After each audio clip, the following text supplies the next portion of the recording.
আমার ভিডিওটা যদি ভালো লাগে থাকে, আমি এরকম ভিডিও আপনাদের জন্য নিয়ে আসবো। তো আপনারা ভালো থাকবেন, আশা করি সবাই ভালো থাকবেন। আর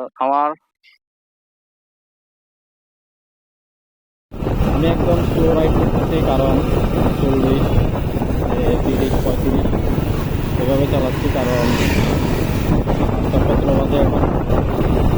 কারণ আমার বাইকে খুবই নয়েজ হচ্ছে, বেশি বেশি নয়েজ, কারণ বাতাসটা যেভাবে আসতেছে, তো এই বাতাসের কারণে নয়েজ আসতেছে। আর আমি এখন চিল্লায় চিল্লায় কথা বলতে হচ্ছে, কারণ নয়েজ আসার ফলে আমার ভয়েসটা ক্লিয়ার বোঝা যায় না। ভয়েস যদি ক্লিয়ার বোঝা না যায়, তখন ভিডিওটা দেখতে একদম মানে দেখতে ইচ্ছা করে না, এরকম আর কি। আর আমার ভয়েসটা এত সুন্দর না, সে কারণে আমার নিজের ভয়েসটা আমার নিজের শুনতে খারাপ লাগে। আর ভিডিওটা অসাধারণ ভিডিওটা। আজকের আকাশের অবস্থা মেঘলা, যে কারণে খুব সুন্দর লাগছে। আর এই রোডটা হচ্ছে খাগড়াছড়ি, চট্টগ্রাম খাগড়াছড়ি হাইওয়ে।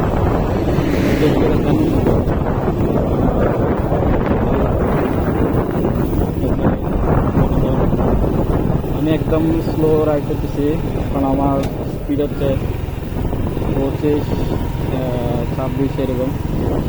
কারণ আমি কথা বলতে হচ্ছে, সেই কারণে আমি একদম স্লো রাইড করতেছি, যাতে আমার বাতাসের নয়েজটা না থাকে। আর আমি একটু আমার বাইক সম্পর্কে আজকে আপনাদেরকে রিভিউ দিব। আমার বাইকের কী কী সমস্যা হয়েছিল সেটা রিভিউ দিব আজকে। আমি একটু সামনে ক্রাউড নাই ওরকম একটা জায়গায় যাই, মানে একদম ক্রাউড নাই সেরকম। আর গাড়ি ঘোড়ার সাউন্ড তো থাকবেই। আর এদিকে সবসময় বাইকের মধ্যে তিনজন করেই চলে। এই যে কি সুন্দর লাগছে দেখেন, মানে পরিবেশটা খুবই সুন্দর। আমি লুকিং গ্লাসে দেখাতে পারছি নাকি জানি না। আর আমি এক হাতে কথা বলতেছি, আপনাদেরকে দেখাচ্ছি। এক হাতে চালাচ্ছি কারণ এদিকে একটু ক্রাউড কম, সেই কারণে। তো আমি একটু সামনে যাব নাকি এখানে ওদিকে ভিডিওটা করব, সেটা চিন্তা করতেছি। কারণ এদিকে একটু মানে ক্রাউড কম আছে, গাড়ি ঘোড়া একদম কম বলতে গেলে। এদিক থেকে সবসময় এরকম বাড়ি ট্রাকগুলো আসবে।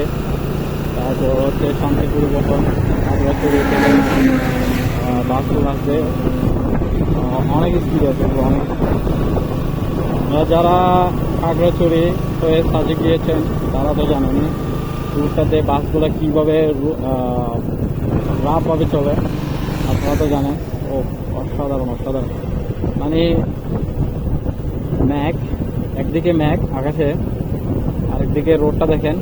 আর পাশে যখন গাছগাছালিগুলো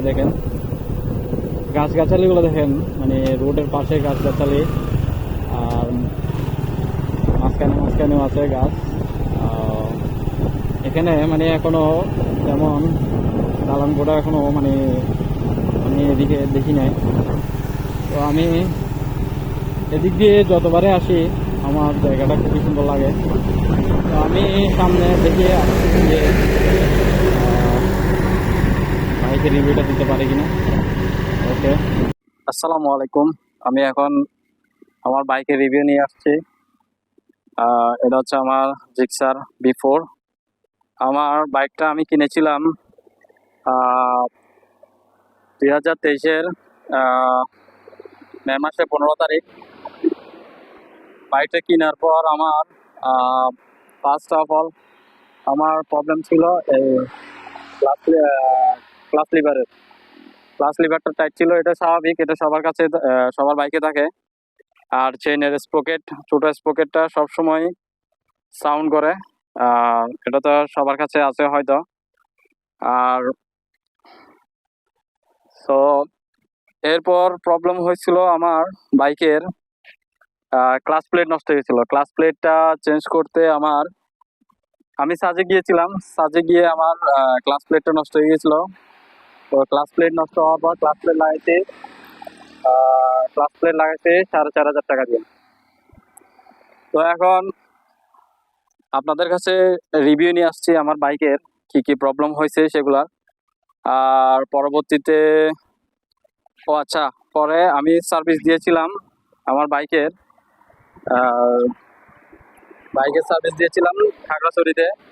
সেখানে আমার প্রবলেম হয়েছিল ক্লাস প্লেটটা চেঞ্জ করার সময় তারা কি করছিল, আমার এই কিকের স্প্রিং, তারপর ভিতরে আরো যাবতীয় জিনিস তারা ভেঙে ফেলেছিল, ভেঙে ওইভাবে লাগিয়ে দিয়েছিল।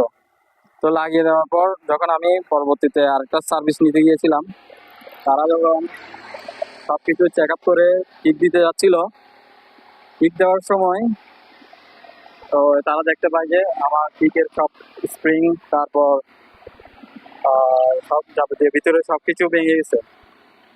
আর এরপর সেদিন প্রবলেম হয়েছিল ট্যাঙ্কির লকটা। এই ট্যাঙ্কির লকটা প্রবলেম হয়েছিল, ট্যাঙ্কির লকটা খুলতে পারতেছিলাম না। আমি একটা পেট্রোল পাম্পে ঢুকছিলাম, ট্যাঙ্কির লকটা খুলতে পারছি না। তো খুলতে না পারার পর আমি গ্যারেজে গেছিলাম, 3-4টা গ্যারেজে গেছিলাম, 3-4টা গ্যারেজে গিয়েও খুলতে পারি নাই। পরে আমি নিয়ে গেছিলাম সুজুকি সার্ভিস সেন্টারে। সেখানে তাদেরকে বলতেছি আপনাদের বাইকের সুজুকি বাইকের এত প্রবলেম কেন, এই যে আমি ট্যাঙ্কির লক খুলতে পারতেছি না। পরবর্তীতে তারা কি করছে, 3-4 ঘন্টা পর্যন্ত WD-40 মেরে রাখছিল, মেরে রাখার পরও খুলতে পারে নাই। পরবর্তীতে তারা আমাকে বলতেছে এটা পুরোটাই লক সেট পুরোটাই চেঞ্জ করতে হবে। তো পরবর্তীতে পুরো লক সেট চেঞ্জ করতে আমার লাগছে 4,500 টাকা। সরি, আমার ক্লাস প্লেট লাগছিল 2,900 টাকা। সেটা আমার একটা ভুল হয়েছে বলতে, ক্লাস প্লেট লাগছিল 2,900 টাকা। আর ট্যাঙ্কির লক পুরো লক সেটটা আমার চেঞ্জ করতে লাগছে 4,500 টাকা। তো আপনারা তো এখন আমার বাইকের রিভিউ পাইছেন, আর মাইলেজ পাচ্ছি প্রায় 40-42-43-এর মতো। এরপর লাইটটা তো একদম আলো নাই, সেই কারণে আমি ফগ লাইট গুলো লাগাইছি। আর এদিকে ভিউটা আপনারা একটু দেখেন, অসাধারণ ভিউ। আমি এখানে দাঁড়াইছি কারণ এখানে একটা রিভিউ নেওয়ার জন্য। গাছপালাগুলা খুবই সুন্দর লাগতেছে। তো এতটুকুই আমি আজকে আপনাদের জন্য নিয়ে আসছি। তো আপনারা যদি আমার ভিডিও ভালো লাগে, যদি পেজটা ফলো দিয়ে রাখবেন আর আমার চ্যানেলটাকে সাবস্ক্রাইব করে রাখবেন, আর আমার ভিডিওগুলা শেয়ার করে দিবেন, লাইক করবেন, কমেন্ট করবেন। যদি ভালো লাগে অবশ্যই ভিডিও লাইক কমেন্ট করে দিবেন। আল্লাহ হাফেজ, আসসালামু আলাইকুম।